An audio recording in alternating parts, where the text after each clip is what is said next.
gente agradece a Deus inicialmente, né, por a gente ter chegado aqui para mais uma manhã de estudo, que haja paz, compreensão, que a gente consiga entender bem o que a gente vai estudar e botar em prática lá fora.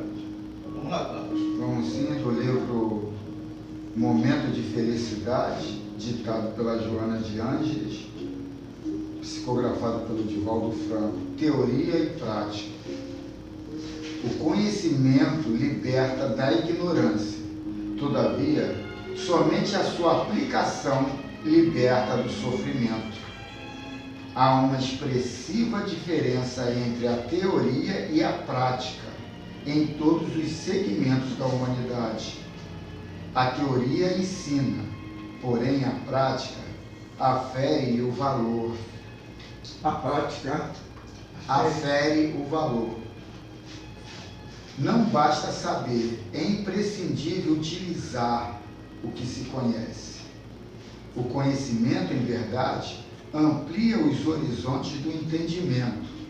Não obstante, a sua aplicação alarga as paisagens da vida. A mente conhecedora deve movimentar as mãos no uso desses valiosos recursos. O conhecimento de importância é qualquer que pode mover essas conquistas em favor do bem do seu possuidor, assim como do meio social onde este se encontra. Nula é a informação que não produz bênçãos, nem multiplica as disposições da pessoa para a ação útil. Conhecendo, saberás que a tua renúncia auxilia a comunidade, sem que esperes a renúncia dos outros a teu benefício. O conhecimento superior estimula a imediata atividade. Acumular informações sem finalidade prática transforma-se em erudição egoísta, que trabalha em benefício da presunção. Tens a obrigação de conhecer para viver. Simultaneamente, deves viver praticando os salutares esclarecimentos que armazenas, contribuindo para uma existência realizadora, humana e feliz. Quando leias, exercita a praticidade do contributo cultural que assimilas. O tempo urge e as oportunidades de aplicação constituem tuas chances de progresso como de paz. Conta-se que célere monge budista, estudando algumas ursas, descobriu que se não devia utilizar da pele de animais para conforto pessoal. De imediato levantou-se do catre e dali retirou o couro de um urso que lhe servia de apoio macio sobre as ripas da enxerga áspera. Prosseguindo a leitura, porém, encontrou assinalado que, no entanto, se poderia usar a pele dos animais quando se tivesse enfermo, esquálido e envelhecido, a fim de ter diminuídas as penas e dores. Ato contínuo tomou da mesma, com respeito colocou-a no lugar de onde a retirara, sentou-se sobre ela e continuou a ler. E ela finaliza assim: conhecimento que se não transforma em utilidade pode ser qual sepulcro caiado por fora, ocultando vermina e morte por dentro, responsável pelo bafio do orgulho e da ostentação. Que assim seja. Senhor Fernando, faz a prece inicial, senhor Fernando. A paz de Deus, Jesus, Nossa Maria Santíssima, esteja com todos presentes, encarnado ou desencarnado, seja qual for a condição espiritual de cada um de nós. Ó Deus Pai, muito obrigado por mais essa oportunidade que nós nos concedemos. seguirmos o exemplo dessa nossa primeira leitura,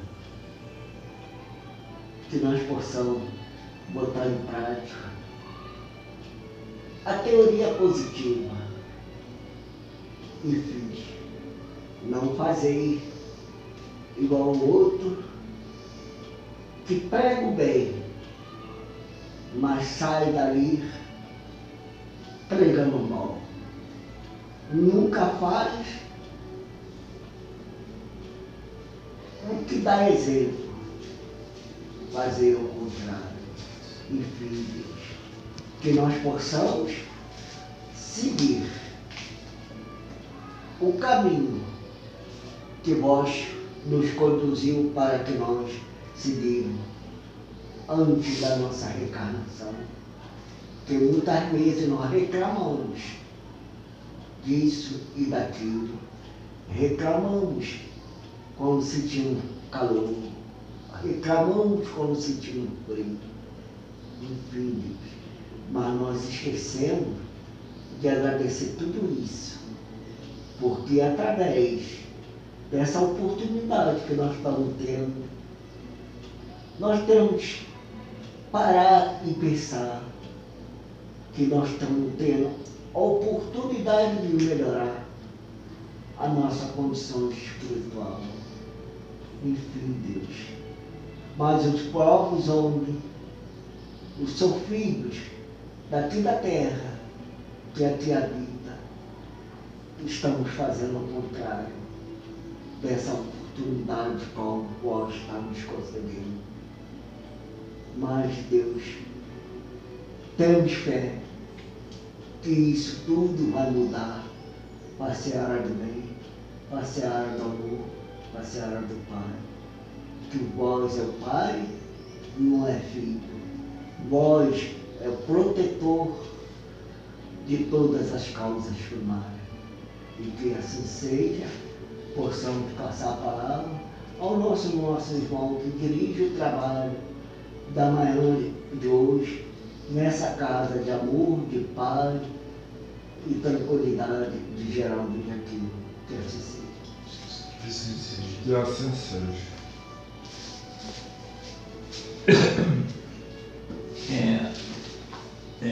Lição de hoje, 338 do Livro dos Espíritos.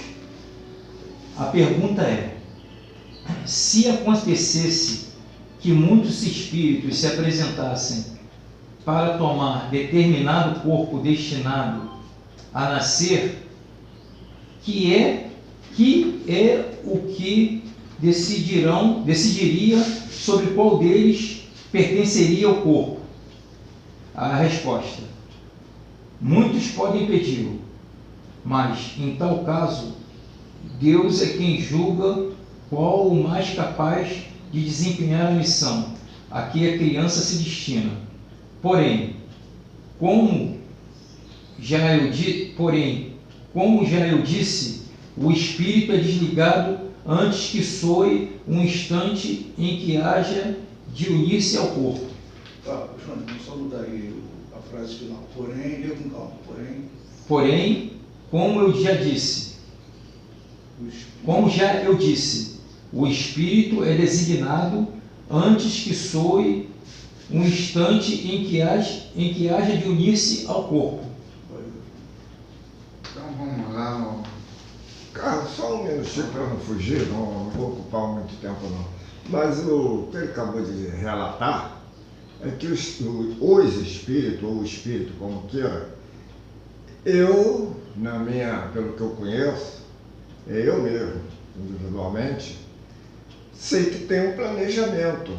O espírito não vai assim, vamos dizer assim, desagregado da vida, do que ele tem que fazer, fora do que está planejado, porque seria vamos dizer assim, uma aberração. Vamos dizer, o preparo do espírito numa vida, ele não preparou a vida direito, a expiação não fez, etc. Então ele é um espírito devedor. Então ele desencarnou, vai reencarnar. Então eu acho que tem que ser tudo adequado àquela vida que ele teve anteriormente, e isso não dá espaço para que ele avance para qualquer coisa, assim, aonde ele achar. Isso aí é questão do teu ponto de vista de quem está reencarnando para se depurar. E quem já é depurado e vem como missão? Pode ser, a Kardec faz a pergunta para tirar as dúvidas dos encarnados que vai estudar o livro. Nós já estudamos aqui, inclusive, sobre corpos que é escolhido o espírito que vai ocupar aquele corpo. E a missão dele? Porque eu acho que, de repente, tem pessoas, né, que a espiritualidade, né, define uma missão. Né? Então, aquele corpo ali é um invólucro, né, que vai levar um determinado espírito que vai tocar aquela missão para frente. Então, né, de repente, não sei como existe a vaidade, deve existir também no mundo espiritual, dependendo do tipo de missão, vários espíritos devem querer se voluntariar, entre aspas, para cumprir aquela missão. Mas quem decide, como até na página disse, quem decide é Deus. Ou o espírito que vai ocupar aquele corpo e seguir com aquela missão ali. Né? Porque eu acredito que deve ter missões aí, né, que parecem fascinantes a princípio, né, mas elas devem ter uma carga de responsabilidade. Né? Imagina, né, você pensar, por exemplo, em Chico. Né? Teoricamente, a gente falou em teoria e prática, nossa, você vai ser um médium que vai mover multidões. Quantas pessoas não se seduziriam por isso? Né? Mas quando a gente vê, outra coisa, a vida do cara também teve sofrimento pra caramba. Exatamente, quando a gente vê na prática o que foi a lição de Chico, foi sofrimento pra caramba, muito sofrimento. Foi muito mais uma carga de responsabilidade, de sofrimento do que uma vida de ostentação, digamos assim, de um popstar. Né? Eu vejo muito por esse lado aí. Eu tive ouvindo na Rádio Rio de Janeiro que o plano de vida do Chico não era para tantos tempos, era para... Ele gosta da macumba. Muito menos. Entretanto, pela obra que ele estava se dedicando, foi estendido a ele esse tempo. Ele, sabe qual é o problema? É a gente querer julgar. Você vê na literatura espírita colocando que Napoleão veio aqui e faliu na sua missão. Deus faliu na escolha, Erlei? Não. Tu tá com medo de responder. Não. Então, quer dizer, a nossa inteligência de interpretar as situações ainda é muito pequena para a gente colocar um conceito, taxar um juízo ali. Então, quer dizer, a gente só tem que seguir o nosso bom senso e continuar caminhando. É mais opinião do que verdade. Olha, então vamos... Momento de tomar o corpo. Vamos ver o que Miramês fala. O momento de tomar o corpo é o título. É muito interessante a pergunta do Livro dos Espíritos e a resposta é devidamente certa, principalmente... Divinamente certa, né, cara? Divinamente certa, principalmente para aquela época. Então é interessante a gente entender isso. A resposta e potencializar para o momento que está se falando, está se lendo, a cultura que está ali iniciando, porque tudo ali antes era muito místico, e aquele momento de Kardec, o Espiritismo vem numa situação que as pessoas não conseguiam mensurar o que estava acontecendo. Ali estava se descobrindo o telégrafo. Muitos achavam aquilo uma macumba, uma feitiçaria. Como é que um navio lá no meio do nada recebe a mensagem daqui e consegue codificar lá? Então, quer dizer, tudo era muito obscuro. A inteligência e o conhecimento estavam começando a germinar de uma forma desconhecida, né? Assim se expressa o benfeitor espiritual. Muitos podem pedi-lo, mas, em tal caso, Deus é quem julga qual o mais capaz de desempenhar a missão a que a criança se destine. Porém, como já eu disse, o Espírito, e designado antes que soe o instante em que haja de unir-se ao corpo. Este final da resposta do benfeitor esclarece tudo, antes que soe o instante de unir-se ao corpo. A alma, bem antes da formação do corpo, já se encontra em companhia dos pais e principalmente de sua futura mãe, procurando a força da sintonia, e é no momento da concepção que os primeiros laços são atados, de certa forma, que muitos ignoram. É a beleza da vida, da criação. Essa visão que o Espiritismo dá para a gente, né, de como se processa a reencarnação, todo esse trabalho anterior à reencarnação, não é um trabalho fácil, não. Primeiro, o convencimento ao espírito, né? Você tem necessidade de reencarnar, você vai e pede, mas muitos não querem, muitos vão fugir. Imagina, ele falou ali da missão do Chico, encanta. Mas imagina você ter um corpo ali e você saber que vai enfrentar uma série de problemas na tua vida. A vida da gente, de todos nós, é muito difícil. Criar filho não é mole, é uma tarefa complicadíssima. Ainda mais tiver um desse aqui, entendeu? Tá ferrado. Aí, Porque tu não conhece mais ela. aí vamos lá, vamos aqui, porque aqui é mais sério. Aqui. Aí o que acontece? É um trabalho enorme da espiritualidade. É como a gente diz, organizar uma sessão espírita. Para nós é sair de casa, vir sentar aqui e bater um papo, quando a gente não tem a noção. Mas para a espiritualidade, preparar tudo isso, né? O mesmo que a gente, você sofre um acidente, está lá uma equipe lá no hospital te esperando. Tem uma confusão, está lá a equipe policial pronta para intervir. Né? Um incêndio, está lá o bombeiro. Imagina do outro lado como é que isso se processa. E esse final dele aqui é a beleza da vida, da criação.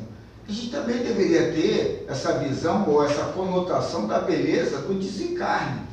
Porra, vivi essa vida toda, trabalhei numa reforma íntima, procurei podar minhas más inclinações, formei minha família e, na média, eu acho que eu estou legal. E na hora do desencarne, não tomar uma atitude que nem um colega meu, que quando pegou Covid, aí eu fiquei sabendo só no final. O cara estava chorando de uma forma desesperada porque achou que ia morrer. Eu falei, caramba, esse cara frequenta o centro de... Tomara que venha a morte. O cara conversa comigo de espiritualidade de uma forma bem desprendida. Olha como ele está assinando o atestado ali de crença nisso tudo. Você viu a situação do João Lázaro, que o pessoal colocou aí no Facebook? Não. O momento em que Quem é ele Lázaro? É o cara da Bahia. Marcelo da Bahia. O cantor, sério. Então, no momento que ele estava sendo preparado para entubar, a enfermeira cantando, o cara cantando numa emoção. O Lázaro. Entendeu? Então, quer dizer, ali foi o contrário. O cara deu uma demonstração de que a fé, ela sobrepõe qualquer dificuldade, qualquer Ele já sabia que ele ia, então, né? Cantando, assim, entendeu? Pelo menos, aparentemente, o que ficou demonstrado ali é que ele não tinha esse temor. Muito bonito mesmo. É estranho, sabe o quê? Eu tive Covid grave, o médico falou que ia me entubar. Eu não sei porquê, mas eu não tive em momento nenhum medo de morrer. Eu não sei porquê. Eu não vou dizer que é a espiritualidade, eu não vou dizer isso.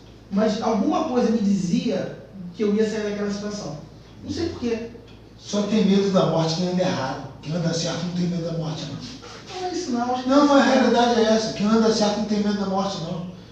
Então vamos lá. Muitas religiões se apressam em pregar que o espírito somente toma o corpo depois ou no instante em que as crianças vão nascer. Ou então, no caso, vão nascer. Falta a esses irmãos um pouco de discernimento, a não ser no caso de alguns natimortos, aos quais nunca tiveram destinados espíritos a reencarnar a união do espírito ao corpo se dá já durante a formação do feto. É linda a formação de uma criança no ninho uterino, daquele que lhe serve de médium da vida física. Quando nasce uma criança, uma festa para o mundo espiritual, bem como o seu retorno. As religiões e filosofias do mundo haverão de reformar suas convicções no tocante ao nascimento e morte, buscando na ciência espiritual os conhecimentos dessa arte de vestir corpos, quando necessário, para que não venham ignorar a própria vida. Ricardo, só um parênteses aí. Essa questão do temor da morte, cara, isso aí vem muito da nossa formação religiosa. A gente vem carregando isso aí há milênios, entendeu? De criar todo aquele ritual em torno da morte e tal. A nossa educação religiosa foi assim. Então, para a gente desprender disso aí, vai levar um certo tempo. Para nós espíritas, fica muito mais fácil da gente ter esse desprendimento, a gente ter essa melhor reação, né? E não esse pavor, esse temor, essa coisa que ele relata do colega dele, porque a gente está em contato com espíritos desencarnados durante as nossas reuniões, ou não acreditamos. Né? Tem isso aí também, né? Olha, eu gostaria que você pudesse me ilustrasse um bocadinho uma dúvida que eu estou tendo aqui. O natimorto é aquele espírito que vem encarnar e fica pouquíssimo tempo.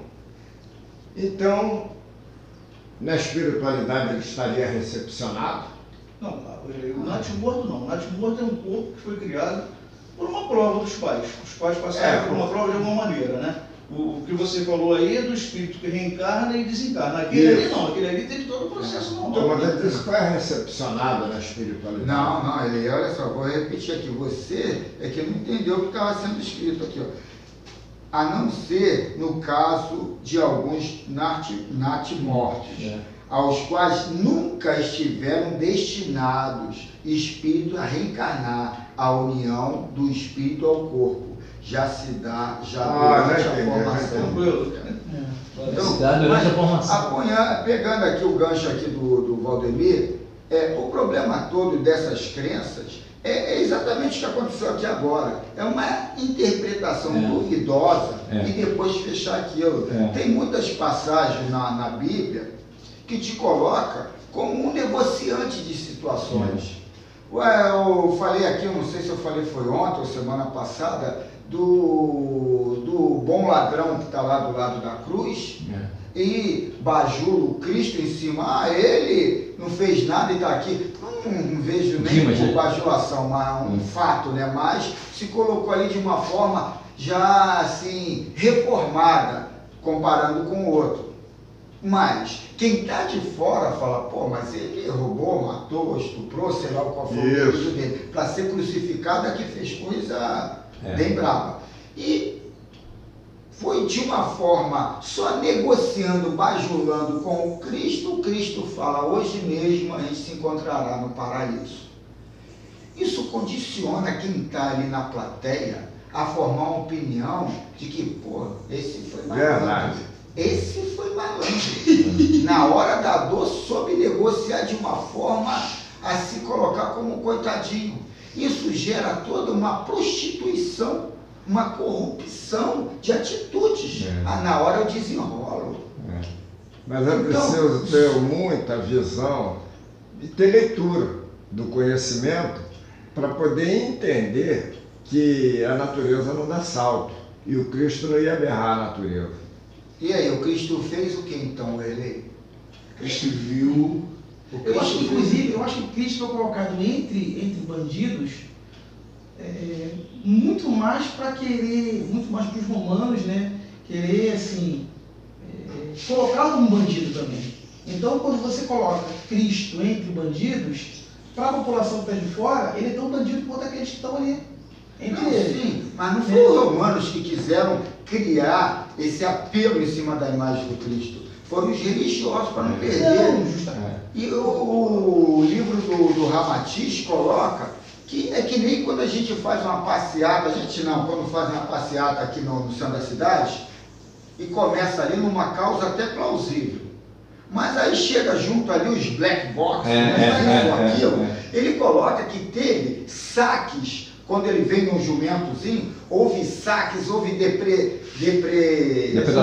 depredação, teve uma porção de situações que os religiosos foram aos donos do mando ali da segurança e relataram da forma que eles acharam conveniente. E aí criou-se essa culpa ali, né? E aí as pessoas vão achar que aquilo ali foi forjado. Não, realmente foi. Agora, não é o Cristo que criou. Não. Então, a gente tem que entender todo esse processo político para não fechar. O Cristo, quando fala hoje mesmo, vai estar no paraíso comigo, é uma visão que só a doutrina espírita vai te dar, o que ela te dá. Exatamente, mas a gente tem que saber esses viés para não entrar em posicionamento dúbio. O Cristo vem hoje mesmo, você vai estar no paraíso, vai ver aqui, mas a tua vibração, o teu estado consciencial não te dá paz para você viver aqui. Então vá, trabalha, progride, que você, essa casa aqui está te esperando. Então a gente tem que entender isso tudo dessa forma empreendedora, mas não malandra, né? Senão, provavelmente o outro ele com um tempo ainda dele nessa consciência. Não, mas justamente, eu pensei nisso aí. Você vai estar no paraíso, você vai desencarnar. Cristo. Você vai desencarnar. De Pedro? não sei, eu não vivi lá. Não, mas Pedro, no livro tá. Ué, Cristo matou. não sei, ele diz lá que ele entrou no templo lá, saiu quebrando tudo. Eu não Mas acredito. ele Mas não- está escrito lá. Eu também não. Ah, não, mas e aí? Nem eu, nem você. Mas aí é que conscientemente, tá, não né? estamos lá. Aí é que Então, tá. tu toma cuidado com o que os outros falam de mim. Nós temos Eles esse são mais errados conhecimento. que eu. Quem falou foi você mesmo. É, eu tô te falando uma namorada. Quem sabe deu um pingo elétrico. Cuidado com os canalhas que falam de mim. Nós, pelo conhecimento da doutrina espírita, exceção. entende perfeitamente que a condição do Cristo não daria para fazer aquilo. E outra coisa, o Cristo tinha em si uma energia muito forte. Ele, tu vai gastar o nosso tempo aqui de ler o livro para falar uma coisa que tu não vivenciou, ele. Deixa ele concluir. Bom, vai. mas a doutrina orienta isso, será que não? Não, sobre será que eu estou quebrar lá mentindo? no templo, eu ainda não li nada sobre isso, é verdade. Ah, mas aí vai da tua inteligência, Não, mas você aí saber. tá, eu nem entro Você nisso. saber que a gênese cristã ou do Cristo nunca é para coisa de perdição, nunca para o mal, e sim sempre para o bem. Então é certo de que não houve brutalidade nem violência da parte do Cristo. Ele, eu vejo na mitologia, todas, o lado plausível, o lado educativo, o lado empreendedor. Do nada tu tira um argumento para iniciar você a trabalhar. Por causa do medo, da culpa, ou disso ou daquilo. Mas é uma história que vem a te condicionar a crescer. A mitologia passa isso, você ter o cuidado, é como o exemplo da rosa. A beleza em si, mas tomar cuidado com os espinhos. Então, a mitologia, Cristo pode ter sido uma mitologia. A Igreja Católica, alguns estudiosos dizem que não tem prova nenhuma que ele existiu. É essa figura que a gente tanto estuda. Sabe por que eu acredito no Cristo? Porque a doutrina espírita coloca que ele é o nosso modelo e guia. E isso tudo é minha crença. Eu não tenho que condicionar ninguém a acreditar no que eu acredito. Eu acho que essa passagem aí do Cristo revolucionário, ela serve muito para querer justificar assim, determinadas atitudes que algumas religiões tomam, né? de brigar com outras, de ter essa questão dessa cisão religiosa. As pessoas falam assim, olha, às vezes é preciso a gente ter atitudes como essa. Por quê? A Cristo teve, Cristo entrando no templo e saiu chutando balde. Então eu acho que ele serve muito mais para isso, para justificar uma parte, uma pequena parte de determinadas religiões que às vezes entram em conflito com as outras simplesmente por intolerância, só isso. E no livro O Evangelho segundo o Espiritismo coloca bem claro que ali está o que o Cristo fez. O que não está ali pode ser que o Cristo nem tenha passado, nem tenha feito, nem tenha ocorrido. História, né? Lenda. O que ele combate na material, né? O importante é o ensino moral do Cristo. Lógico. Além de o corpo já se encontrar escolhido para o que vai renascer, encontra-se em todos os lares espíritos de alta categoria, como vigilantes da verdade, protetores do inquilino do céu, que está de posse de uma vestimenta de carne. Se os futuros pais soubessem o valor do culto do Evangelho no lar, não deixariam de realizá-lo costumeiramente, a fim de manter um ambiente de paz, de modo a transmitir essa paz para o que vai nascer em nome de Deus e Jesus Cristo. Isso aqui é uma grande verdade que eu posso aqui chancelar. Tem dias que o meu evangelho no lar é tão tumultuado, tão perturbador, que eu falo, vou parar com isso. Eu vou fazer meu evangelho no lar no meu quarto, só eu mesmo. Não dá, é todo mundo contra. É perturbando isso. E eu depois digo, não, eu não posso fazer. Nossa, eu estou escutando o que você está falando. Não, mas eu mesmo converso com ela dessa forma. Não, isso aí é minha renúncia em cima do que eu quero. E hoje, eu olho, sabe, situações que eu falo, pô, valeu a pena. Valeu a pena. E ninguém até hoje dá esse depoimento que é plausível, é racional, é produtivo, é progressivo. Não. Mas eu entendo nas atitudes deles hoje que valeu muito a pena. Com certeza. Com certeza existe um momento que eles vêm parar e pensar assim, ó, pô, eu aprendi isso em determinado momento. Aquele momento, às vezes, tem momento-chave que vem na cabeça deles, aquele aprendizado, dentre tantos que se perderam, fica às vezes um, dois, que em algum momento eles são muito importantes. Cláudio, lá em casa é o seguinte, cara, eu sou espírita, a Denilza assiste, né, participa, a Roberta é espírita, mas a mais de conduta mais espírita lá em casa é a Mônica. Ele sabe disso ali, eles sabem como é que ela conduz a vida dela, né? É que tem a melhor conduta, ela, fruto de quê? E não vai lugar nenhum, né? E essa... Era o momento. Não vai dar muitos anos. Mas teve aprendizado Aqui... da evangelização, e do culto do evangelho no lar. Não, e essa semana a minha filha... Escolinha de coisa ali, de catolicismo também, já ajudou. Ajudou todos nós. A minha filha, eu tive um problema com ela, a terceira, a Bia, que eu tive que chegar e falar, aqui quem manda sou eu. Aqui você tem que fazer o que eu mando ou sua mãe manda e depois de feito vir questionar. Não é antes ficar aqui negociando para fazer ou não fazer. É fazer e depois vir aqui ponderar alguma coisa. Aí eu ontem vendo um filme, aí ela falou assim, pô, mas ele é criança, não tem que ouvir ele, tem que fazer o que você acha que é certo. Falei, e aprendeu, né? Aí quer dizer, você vê que aquilo tudo, você tem que ter um raciocínio lógico e saber de imediato o que vai vir de refluxo. A ponderação que vai vir é se colocar no outro. Eles vão falar isso porque eu falaria isso. E você saber a resposta. Não fazer por maldade para dizer só que eu mando. Não é dizer, você é muito ignorante, não entende.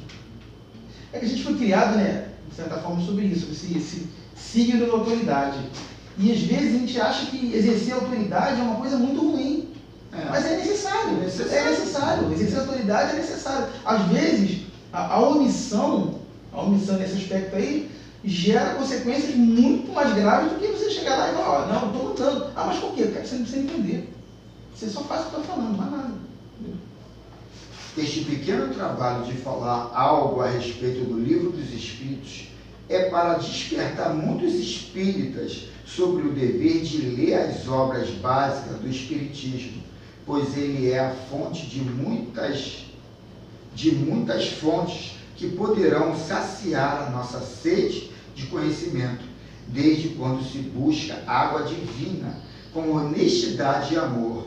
Jesus Cristo tocou o Livro dos Espíritos com a sua mão divina, de modo que ele pudesse brilhar nas consciências e fazer o coração desprender o amor em todos os rumos. Pedimos ao Senhor dos mundos que nos inspire nestes momentos em que estamos escrevendo pelos canais mediúnicos, que a mediunidade no futuro seja a reveladora de mais coisas encontradas na natureza a serem despreendidas do coração de Deus pelas vias do Cristo. Que assim seja. Que assim seja. Eu queria fazer uma leitura rápida aqui, antes de a gente dar continuidade com o outro livro, sobre esse tema. É uma página que foi ditada no Centro Espírita Leon Denis, e o espírito que assina se chama Safiri. Eu não encontrei o nome do médico. ele diz assim, quando o Espírito está, o título é Da Volta do Espírito. Quando o Espírito está prestes a reencarnar, sofre por não saber se conseguirá ou não vencer as suas provas. Vê-se que muitas vezes, então, o porquê de nossa preocupação em fazer as coisas da melhor maneira é já uma preocupação do espírito que pode ter sido trazida ainda das esferas antes de reencarnar. Eu vejo que muitas vezes serenar nosso coração é a melhor prática de vencer esses medos. Sabemos que não adianta entrar em desespero. A calma nos permite tranquilidade e paz para a correta tomada de decisão. Não podemos mudar o mundo, mas podemos estar mudados dentro dele. Para isso, o orar e vigiar nos ajuda e muito. Eu me lembro aqui de uma parte do Evangelho de Mateus, quando Cristo está já prestes a entrar em desespero por conta de uma força que lhe atormenta a alma. Então Jesus foi com eles a um lugar chamado Getsêmani e disse aos discípulos, sentem-se aqui enquanto eu vou até ali para rezar. Jesus levou consigo os 2 filhos de Zebedeu e começou a ficar triste e angustiado. Então disse a eles, minha alma está em tristeza de morte. Fiquem aqui e vigiem comigo. Jesus foi um pouco mais adiante, prostrou-se com o rosto por terra e rezou. Meu Pai, se é possível, afaste de mim esse cálice. Contudo, não seja feito como eu quero, e sim como tu queres. Cristo também teve momentos de angústia e sofreguidão, mas as venceu orando e confiando no Pai. Nosso amado Deus. Vejamos então que Jesus não veio apenas trazer seus ensinamentos, mas também exemplo. Nós somos espíritos encarnados, passamos por inúmeros problemas e sabemos que precisamos continuar, porque outros problemas virão. Medos e angústias não nos ajudarão. Quando nos encontrarmos assim, então, elevemos nossos pensamentos e oremos ao nosso Pai como Jesus fez. Quando encarnado, o espírito pode muitas vezes se reconfortar pela lembrança dos amigos que continuamente vêm abraçá-lo. Essas lembranças decorrem de sonhos ou sensações. São espíritos afins, amigos, que torcem pela evolução do que aqui está encarnado.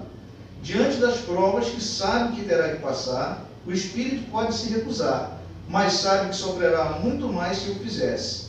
Deus não cria nada sem um destino, portanto, uma alma sempre está designada a um corpo, podendo ser imposta por Deus, inclusive. Isso se dá pelo espírito não ter ainda condições de fazer uma escolha. O momento da reencarnação também sofre por um momento de perturbação, como no desencarne. E até maior, pois no desencarne ela se liberta, no nascimento ela se aprisiona. O retorno à vida é uma necessidade. O retorno à vida é uma necessidade que temos de evolução. Cabe a nós fazermos nossa parte dentro do que estamos nos propondo. Sabemos que não nos lembramos do que prometemos ou planejamos no momento do reencarne. Mas uma vez encarnados, podemos sentir se estamos ou não no caminho certo. Nossa consciência é nosso maior termômetro. E fazer aos demais o que não desejamos que nos façam já é um bom começo, meio e fim. É legal essa passagem. Essa passagem do Pai, afaste de mim esse cálice, ela assim, humaniza muito Cristo, né, cara? Mostra que ele tinha medo, como todos nós temos, né? Mas ele sabia o que tinha que passar e da necessidade daquilo, né? Então, acho que isso aí, né, mostra que a fé é muito mais importante do que o medo. O medo a gente vai ter sempre, mas aquele que acredita, e eu acho que acreditar muito, no caso do kardecismo, de estudar muito, acho que nos ajuda pra caramba a superar essas dificuldades que estão aí, ó, hoje e sempre na nossa vida. Claudinho, mas quando ele teve medo, até então ele era carne, era homem. Como espírito supremo, ele não teria medo. Ah, mas a gente pensa muito no Cristo sobrenatural, que mas não tem medo de nada. Esse Cristo sobrenatural não tem medo mesmo, não. Não, mas olha só. O Cristo de homem tem medo. Como eu tenho, você tem. Por isso que eu falei, humanizou o Cristo. Tornou Cristo tão homens quanto nós, que temos medo. Então, ele sabia o que ia passar, né? E falou, Pai, mas se eu tiver que passar por isso, que que seja feita a sua vontade. Então, Oração do Pai Nosso. eu selecionei aqui na Expresso um tema aqui que eu achei que é pertinente do assunto. É o livro aqui, Conviver e Melhorar. Aqui essa lição é ditada pelo Batuíra. Ele é pertinente a um versículo aqui de Paulo aos Romanos, capítulo 11, versículo 33, que é o seguinte: o abismo da riqueza, da sabedoria e da ciência de Deus, como são insondáveis seus juízos e impenetráveis seus caminhos. Foi o que a gente falou aqui sobre Napoleão. A gente não tem como julgar ou dar algum veredito, né? Aí ele relata o seguinte, ele faz a dissertação dessa forma aqui, ó. Em alguns círculos... Pô, será que é esse aqui mesmo? Não, é esse não. Em alguns círculos do cristianismo redivivo, essa passagem pode ser traduzida simplesmente como uma exortação à sabedoria divina. Todavia, podemos infundir uma interpretação mais extensa. A morada da alma permanece localizada na fonte abundante de seus próprios pensamentos, pois cada um de nós vive nas dimensões do entendimento e na altura da visão espiritual que já conquistou. Desculpa, repete. Isso aqui tem vou repetir, isso aqui tem uma profundidade que Deus está em nós. A questão de a gente não perder o foco desse caminho da verdade, da honestidade. Essa semana aconteceu um fato comigo que eu falei, pô, é verdade, eu vou ter que me desculpar com essa vendedora. Por quê? Eu cheguei na empresa, aí teve lá uma festinha e tal, o dono da empresa parou do meu lado, e aí, hoje tu vai pra onde? Eu falei, tô com ele ali. Vai rodar a rota de quem? Da Lady Jane. Ela vendeu aí para 2 mercados, a gente vai lá para aproveitar, abastecer lá a entrega, só que, pô, não é brincadeira não. Tira até o design, é somente cachaça. E não precisava fazer esse comentário. Porque, quer dizer, no meu lado de supervisor, de querer ver o que é exclusivo nosso lá, consolidado nos clientes, sim, mas eu ali fiz uma colocação que arrebentou ela com o dono. E depois ele foi em cima dela falar com ela. Pô, tu tá vendendo para os mercados. Eu não vi a mensagem, foi o vendedor que passou. Pô, o Charlie comeu o fígado do lado da Lady Jane. Aí depois ela mandou para mim que ela ficou chateada contigo. Falei, tomara que ela veja o lado bom da notícia, né? Para na hora ela levar o catálogo e oferecer mais do que é nosso, do que ficar fazendo graça para os outros. Botar produto que hoje a gente vai vender porque o cara está com a necessidade, mas amanhã vai vir uma distribuidora que não tem promotor, não tem isso, não tem aquilo, mas tem um preço melhor. E o cara vai ser que vai fechar o negócio.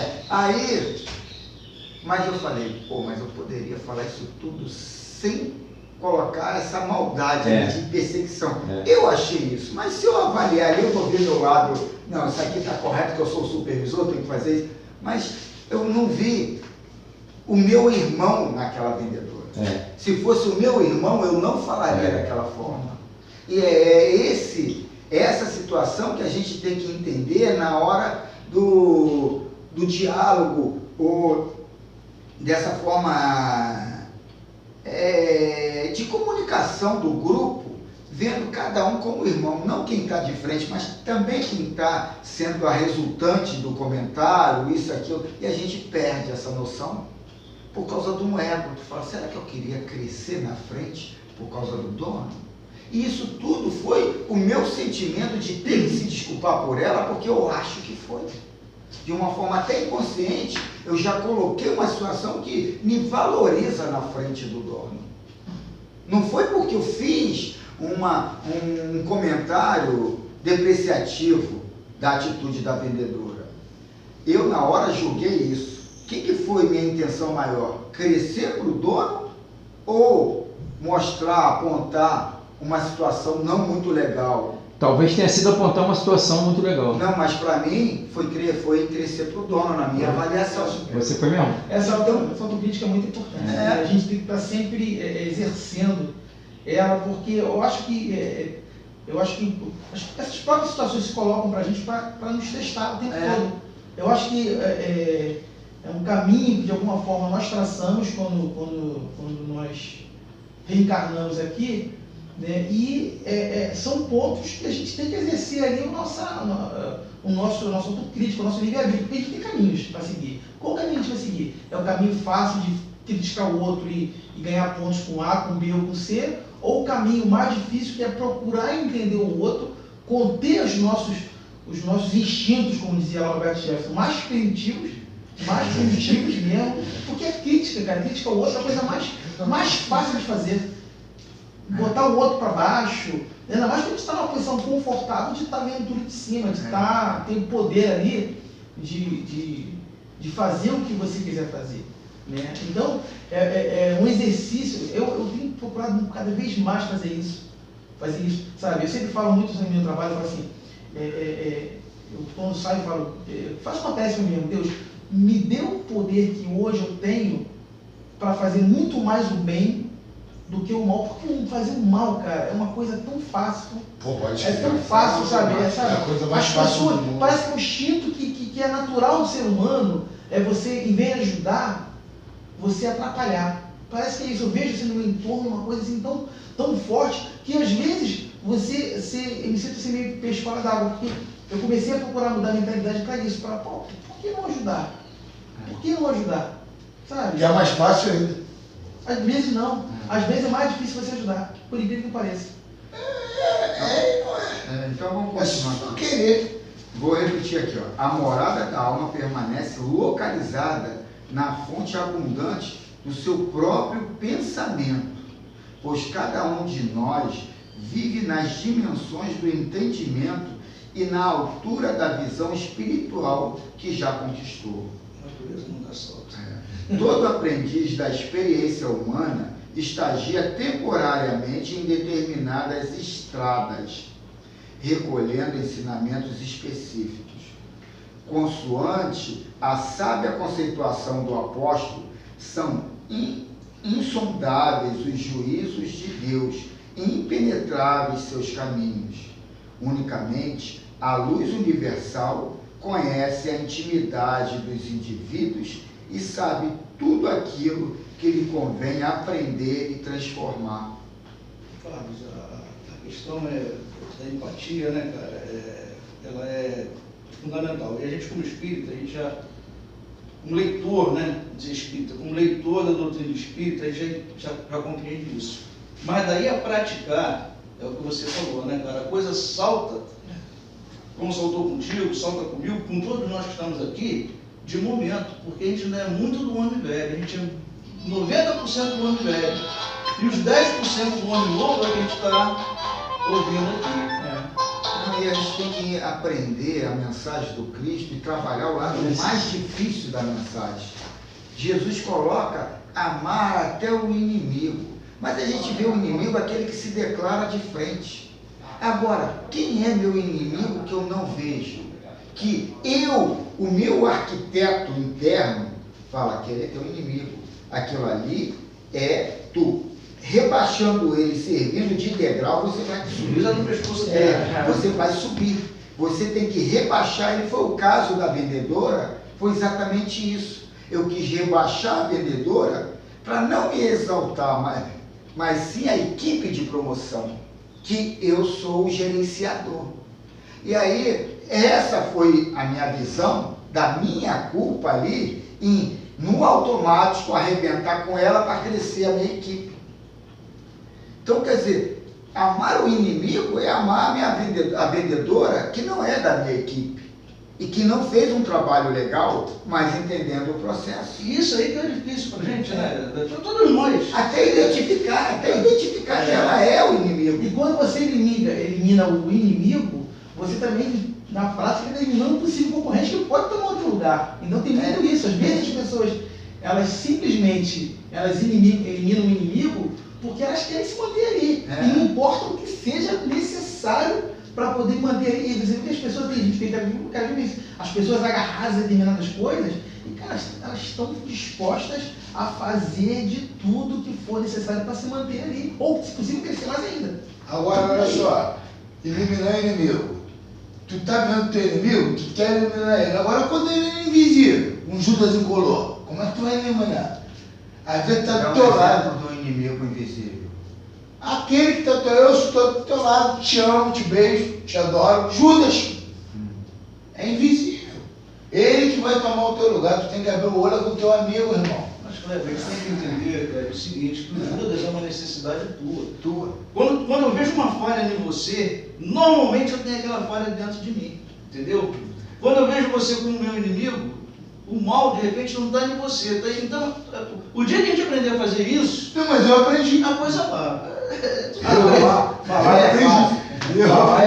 Eu aprendi. Seu Fernando, Meu maior problema é os inimigos invisíveis, aquele que bate palma pra você e te larga o aço nas costas. Fala, seu Fernando. Seu Fernando. O Carlos tocou num assunto que eu não entendo nada da tua área profissional. Mas eu já vi grandes empresários falar na televisão, que tem programações, empresário da tua área. Entendeu?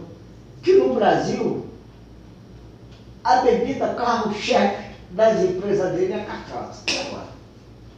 É o mais da boca. Não, mas aí é que dá. Quando Porque eu você falei da área que criticou, não, mas eu estou falando em termos Não, mas o que eu tô das querendo dizer é o pessoas seguinte, empresárias que diz. é que a gente eu, lá Eu tem uma- nem bebeu é. tempo, né? lá tem uma particularidade de ter produtos exclusivos nossos. É que eles E o representam muito trabalho exclusivo, é fundamental naquela linha. Poder E desenvolver. produtos que os clientes pedem, a gente tem que Tem ter que ter. para vender. Então, o trabalho lá é todo direcionado para você vender o exclusivo. Aquilo ali é só para você não perder o cliente por não ter produtos, entendeu? Aí, quer dizer, a gente tem uma estratégia de trabalhar os exclusivos. E quando tu vai tirar, ver o pedido do que o vendedor tirou. O cara não dá nada do produto da casa, dá só do paralelo. Eu estou falando assim porque eu vi empresário falando. Porque Não, mas- particularmente, mas é- mas tanto faz beber bem essa como aquela, particularmente, a minha pessoa. Pra mim não tem problema, porque eu não bebo, já bebi, mas não podia, mas cachaça eu Mas, bebi, Fernando, também não bebo. Então, pra mim, tanto faz. Política é empreendimento em geral, financeiro no caso, esporte, para mim é tudo meio parecido. Tudo tem concorrência, tudo tem rivalidade e não tem fraternidade, conexão. Você já venda, vibrou pro último lugar? Pro cara que tirou lá no campeonato o último lugar? Fala no último lugar, não. Então, Acabou, tá vendo? aí, vamos não pode abordar aqui aquela casa espírita. Pô, eu sou Vasco, cara. Pô, Pelo amor mas de aí- Deus, eu não aguento mais negócio de Ó, música. tá gravando um negócio ali. Ih, eu esqueci. Esse cara Ô, fala. seu Fernando, a venda, o direito, eles são muito dinâmicos. Para você crescer, você já cresce com esse intuito de derrubar o teu próximo que está do teu lado. Não tem como. Justamente por muito dinâmico. É diferente do engenheiro, do professor, do médico, são carreiras construtivas. Você construiu a sua coisa. Eu não acho que tem que ser assim. Eu falei, referente. Eu não acho que tem que ser assim. Para você chegar a um pensamento mais altruísta, vai se começar na agressão. Empresário da Vai se começar na Não tem agressão. como, não tem como. Então, Não tem como você você. empresário brasileiro, gigante. Não, sempre tem, mas só que no tipo de consciência que a gente está e vive, isso aí é uma evolução, não é ainda, por isso que o capitalismo é o que domina aqui o planeta, e a gente vai ver até no reino animal. O que você o tenta mais forte fazer? se alimenta do O mais que fraco. você tenta fazer é não dar volta, por exemplo, nos seus colegas, que você sabe que está difícil para todo mundo. Então você tenta ser o melhor com um monte de conceitos que você vai levando dentro. Ético. Então, é um conceito ético. Então, não vou dar volta, fulano ligou, tá te procurando aí, não sei o que, não tenta, aí que você leva. A mesma coisa o advogado. O advogado é uma carreira destrutiva pra caramba. Que o cara muitas vezes até degrina a imagem do cara, que é o Moro fez lá com os advogados do Lula, até grampeou os caras para saber como é que era a condução do... Isso é destrutivo, cara. Isso é destrutivo pra caramba. Mas isso aí tudo é assim. Você vai ver, se você quer ser espírita, então larga a tua empresa, mano. Não, Porque você hoje, pode. para ter uma empresa começando do zero, pagando todos os tributos, tu não cresce. Mas vê só, Carlos, Vai passar nota branca, Carlos, não, isso então, Carlos, eu já escolhi o inimigo. O meu inimigo é o Estado. Ah, então pronto. Meu inimigo é o Estado. Aí Os meus parceiros, eu não sou inimigo. Quem eu vendo, quem tá. Meu inimigo é o Estado. Se eu puder arrancar do Estado, o Estado o não meu é a vai. fome. O meu é a fome, não é Estado. O inimigo é a fome. Vamos terminar aqui que já está chegando a hora. Um aconselhamento jamais se mostra autoritário, que repreende e põe medo no entendimento, no atendido, nem paliativo, que adia e acalma temporariamente. Deve sim levar a criatura à compreensão das causas verdadeiras do seu sofrimento, proporcionando-lhe um grau de consciência espírita que lhe permita indagar a si próprio qual a parte que me cabe na sucessão dos fatos que desencadearam o meu problema. Para que um homem obtenha saúde, é preciso que entenda a lição oculta da moléstia. Para que obtenha bem-estar, é imprescindível que reconquiste a serenidade.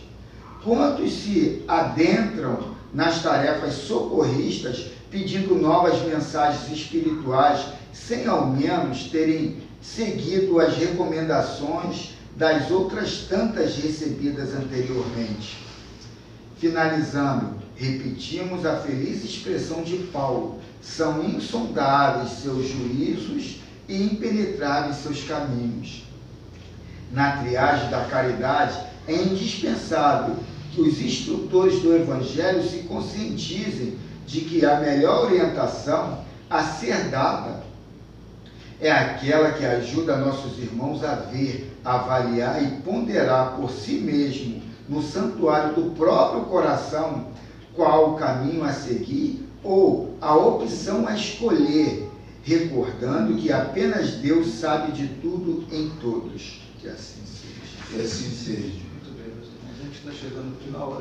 Assim, o pessoal me cobra muito aí a questão do horário, né? Mas a gente tem hora que a gente tem que dar uma freada, né? O Carlos leu algo ali que eu vou depois repetir no final da reunião, que eu achei muito importante agora nesse finalzinho. Na oração. Vamos tirar agora o nosso minuto final da reunião. Cada um sabe como se dirige a Deus, é o que a gente sempre coloca. Então, vamos fechar nossos olhos, vamos fazer a nossa concentração, vamos criar na tela mental alguma coisa muito boa, né? Eu costumo muito imaginar assim, locais da natureza, o mar, a floresta, a imagem do Cristo. Temos ali uma imagem maravilhosa ali, né? Eu sou o caminho, a verdade e a vida. E dessa forma vamos pedir e que possamos receber dentro dos nossos merecimentos.